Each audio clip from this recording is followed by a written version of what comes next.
We live in a culture that loves heroes, from war veterans to comic book heroes. One such hero, many people's favorite, Captain America, the story of an unlikely hero, a boy bullied in New York, is chosen for superhuman strength and ability and tactfulness.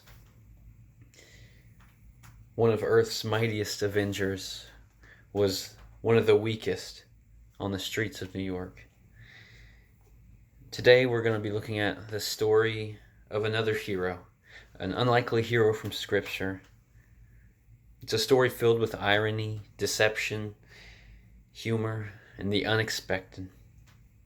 This is the story of Ehud, the second of Israel's judges. It was during a time in Israel when they struggled with obedience to Yahweh. God had charged them to destroy everyone living in the land of Canaan, but they failed to do so. The book of Judges opens with the death of Joshua, the death of their leader. And without their leader, they would fail to live according to God's law. They would fail to destroy the Canaanites, and they would suffer ensnared by the gods of Canaan. They would struggle with idolatry, turning their backs on the God who saved them from Egypt. Without a strong leader, the people would sin and commit idolatry against the Lord. As a result, over and over again, Israel would fall into oppression by a foreign nation. They would cry out to God, and He would hear their voice, and He would send a judge. He would raise up a judge, a warrior, to deliver them. And they would have peace for some amount of years, but the cycle would repeat itself once more. It's what we call the judges cycle, the sin cycle. These warriors or judges aren't the same kind of judges that we see on television, the ones that wear the long black robes. They throw down the gavel, sending people to jail. They're military leaders who are far less fierce than Judge Judy.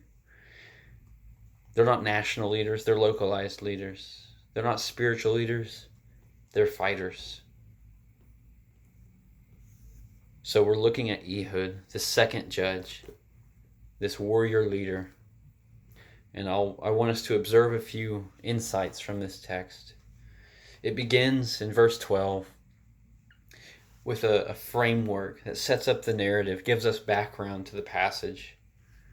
We see that Israel sins against the Lord. They embrace idol worship. The text says they do what is evil in the sight of God because they're living in the way that is wise in their own sight. As a result of their sin, God raises up a king named Eglon, the king of the Moabites, and he consults with the Ammonites and the Amalekites to fight with Israel. These nations would have been detestable to the Israelites because Moab and Ammon were the descendants of Lot's incestuous relationship with his daughters. And Amalek was detestable already because they had attacked Israel during the Exodus. So these three detestable nations come together to fight Israel, and they defeat them and take possession of the city of palms. The first bit of irony is seen here in that Israel is charged with taking possession of the land of Canaan.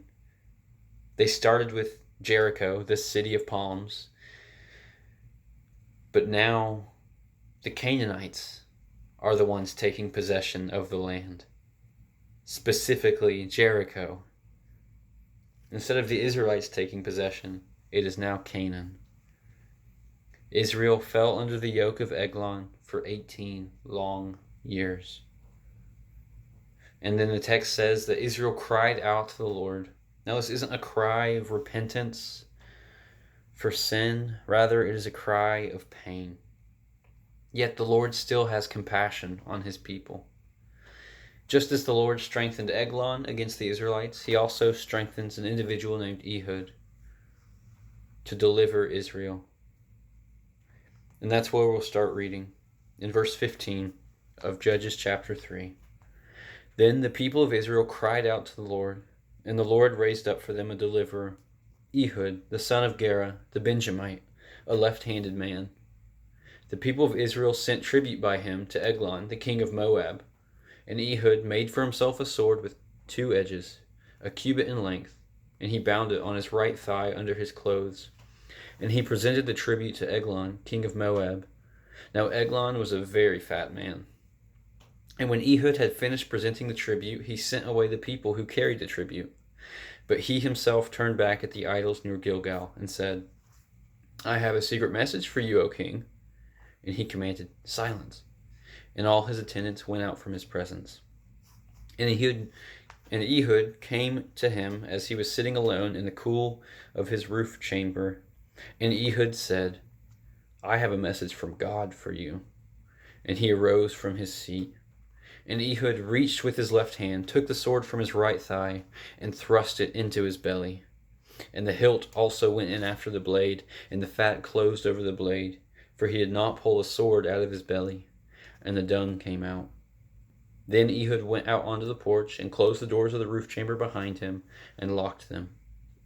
When he had gone, the servants came, and when they saw that the door of the roof chamber were locked, they thought, surely he's relieving himself in the closet of the cool chamber.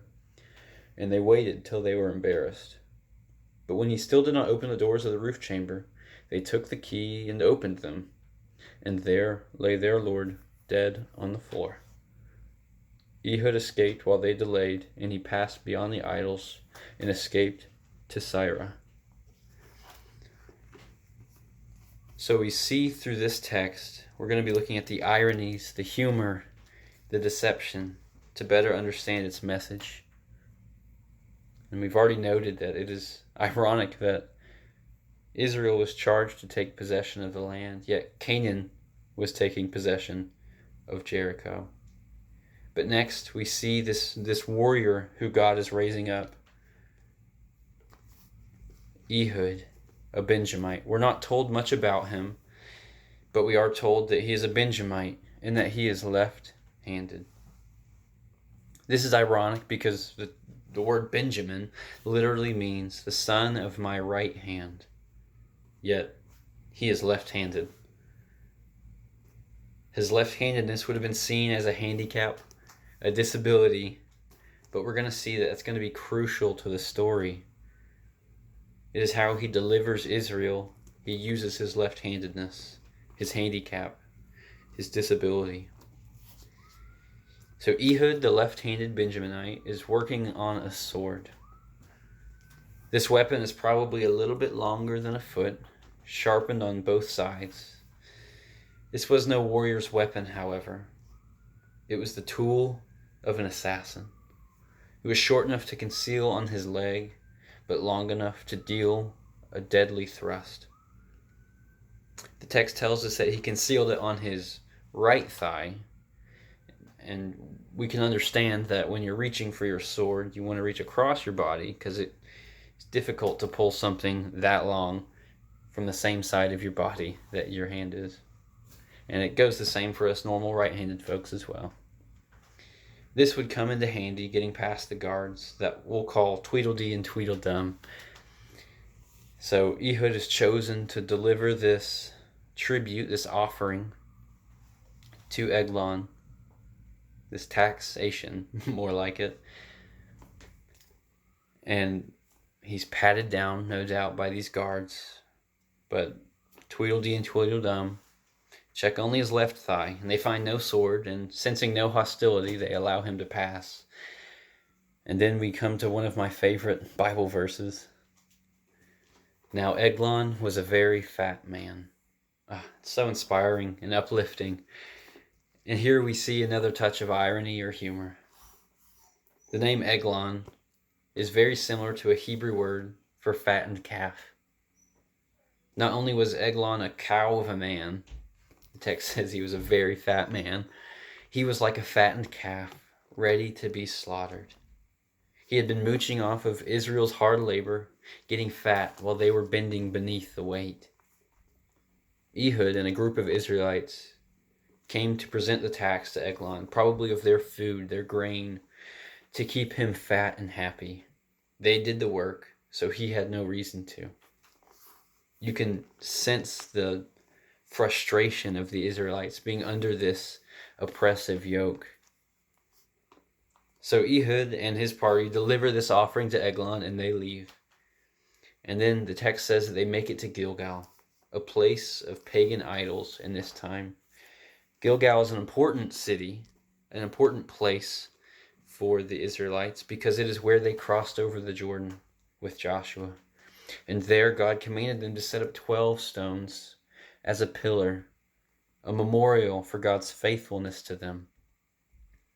But we see just how far Israel had come, that this place of remembering God's faithfulness had been turned into a place of idolatry. When they arrive at this place, Ehud sends all those with him away, and he turns back towards the king, and he says, I have a message for you. He has some sort of gift or a message. He approaches the king, and once more, Tweedledee and Tweedledum pat him down. They find nothing on him, and he's sent on his way. Now, I don't know if it's Eglon's greed or his stupidity that makes him so eager to hear this word from Ehud. Perhaps he figured that Ehud had heard something from the gods at Gilgal, something specifically for Eglon. Out of his pride, he figured the gods had something to say to him, right? But we see another bit of cunning here and deceit from Ehud. The word he uses for message can either be used for the word message or for thing. So Eglon, in his selfish pride or stupidity, heard this from Ehud. I have a message just for you, O great and mighty king. But Ehud was saying, I have a surprise for you. I have a thing for you, something for you. And upon hearing this, Eglon, the brightest king known to mankind, sends Tweedledee and Tweedledum out of the room. Not like they were going to be doing much good anyway. So now it's just good old King Eglon and trustworthy Ehud in the room. So Eglon leans close to Ehud to hear this message from God. And in that moment, as he rises from his throne, Ehud thrusts his dagger into Eglon's large gut and splits him open like a bull before a sacrifice. And the text tells us that the whole dagger is swallowed up into Eglon's belly and his excrement is released everywhere. As graphic as this is, as one commentator puts it, Eglon got the point of the message. As he lay face down in his own excrement, Ehud makes his daring escape. He locks the doors behind him and flees to Gilgal. All the while, Tweedledee and Tweedledum are sitting outside. I wonder what the secret was. Yeah, no telling. Hey, you smell that? Whew, Fiesta Friday must have really hit differently today. And they're sitting there twiddling their thumbs like they do best. Hey, I know this is weird, but should we check on him? It's been a while. So they knock on the door. No answer. So they wait even more. It's like, whew, it's really rough in there. I'm afraid to even open the door. You think he's all right? So as they're finally tired of waiting and embarrassed that they're sitting outside waiting, they unlock the door, only to find that their king had been slaughtered by Ehud in his own excrement. And by this time, Ehud was long gone. So this assassin kills the king and flees before they even notice. And he rallies the troops of Israel at Gilgal, and he cries out, "The Lord has given your enemies, the Moabites, into your hand." And the Israelites arose and fought valiantly, and God granted them victory.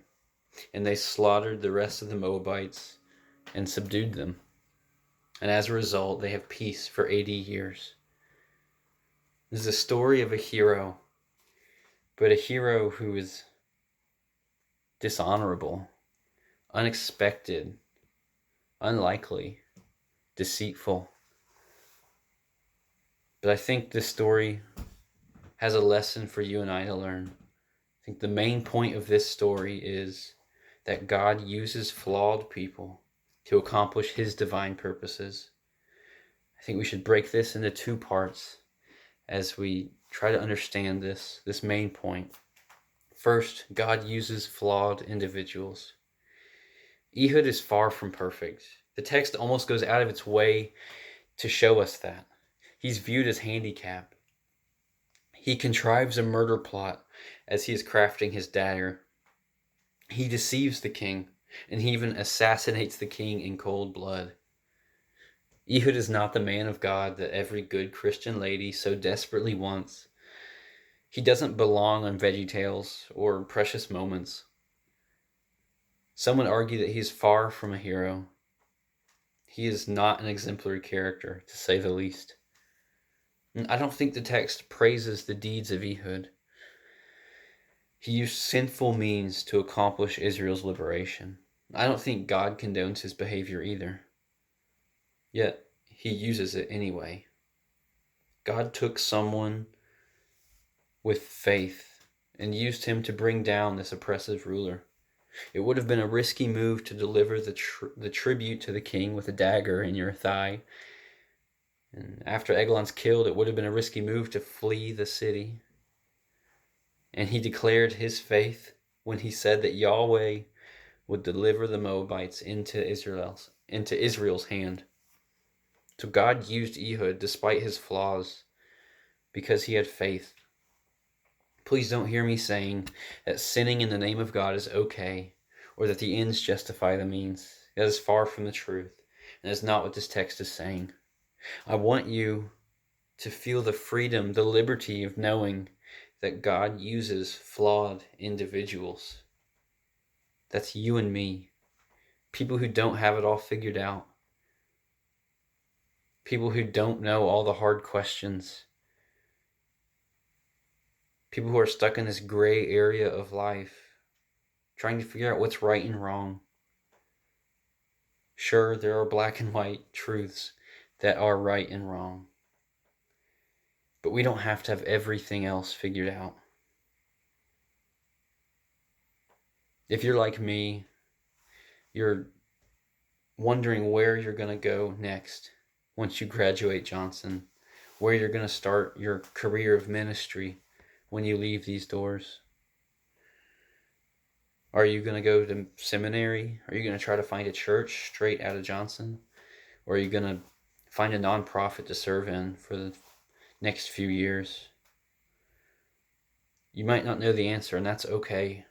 But know this, you don't have to know the details.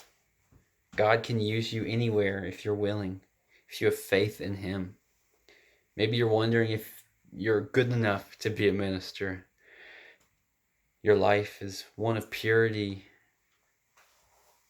It's important for ministers to be holy people, to live in holiness. But we have to remember that we are flawed people, and that God uses flawed people, or else we would all be disqualified. You can be used by God despite your flaws. He can use you. Have faith in him to guide your steps. Secondly, I want to emphasize the point that it is God who works through us for his divine purposes. I want us to turn the attention off of ourselves, because I don't think this story is about Ehud. Though we remember him for it, I think this story is about God's work of redemption. God saving his people time and time again, even through a flawed person. It is God who works through us for his divine purposes. God was the one who strengthened Moab against Israel. He was the one who raised up Ehud, the flawed warrior. He was the one who would deliver them through Ehud. He was the one who would give them peace. God is at the center of this story, of this drama, all the while working for his glory. In the book of Judges, we get a glimpse of what life is like apart from God, and it's bleak. But we also see the mighty hand of God as he delivers Israel time and time again, as he fulfills his promise to Abraham, Isaac, and Jacob, that he would restore creation through their descendants. Though the nation of Israel fails time and time again, God would come through on his promise. They couldn't thwart his plans.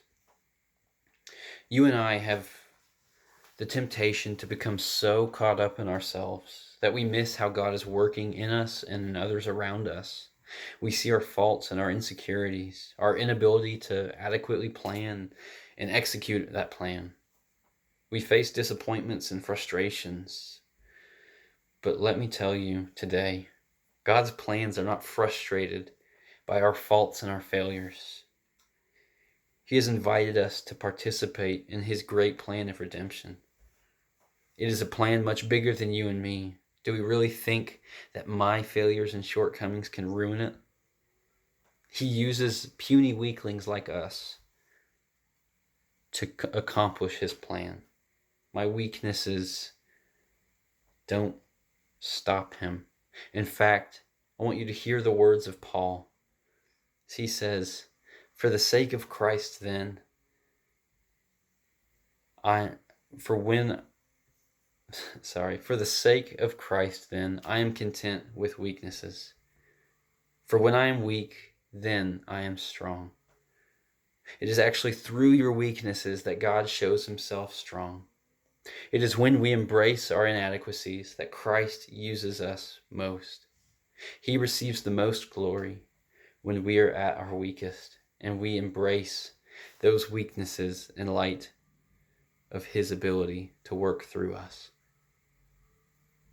So what can we learn from this story of humor, deceit, irony? The story of a left-handed leader killing an obese tyrant? We can learn this, that God uses flawed people to accomplish his divine purposes. Can he use you?